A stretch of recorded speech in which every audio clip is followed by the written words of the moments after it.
dear kids! Welcome to the Luminaires! Let's shine bright together! रीछ और शहद की मक्खियाँ। एक दिन एक रीछ जंगल में घूम रहा था। उसे बहुत भूख लगी थी। चलते चलते वो एक दरख्त के नीचे पहुंचा जहां शहद की मक्खियों का छत्ता लगा हुआ था। रीछ को शहद बहुत पसंद था। उसने झट से छत्ते में हाथ डालकर थोड़ा सा शहद निकाला और खाने लगा।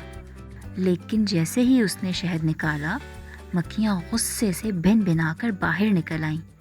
उन्होंने रीछ पर हमला कर दिया और उसे जगह जगह डंक मारे। रीछ को बहुत दर्द हुआ। वो गुस्से से दौड़ा और पूरी ताकत से छत्ते को ज़मीन पर गिरा दिया और इसे तोड़ दिया। इस पर मज़ीद मक्खियाँ निकल आईं और रीछ पर हमला कर दिया। अब रीछ को भागना पड़ा और वो दूर जाकर दरख्त के पीछे छुप गया। वहाँ बैठकर रीछ ने सोचा, मैंने सिर्फ थोड़ा सा शहद लिया था।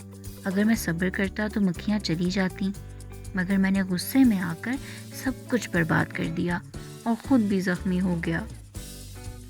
सबक: गुस्सा हमेशा नुकसान देता है। थोड़ा सब्र और बर्दाश्त बड़ी मुसीबत से बचा सकता है।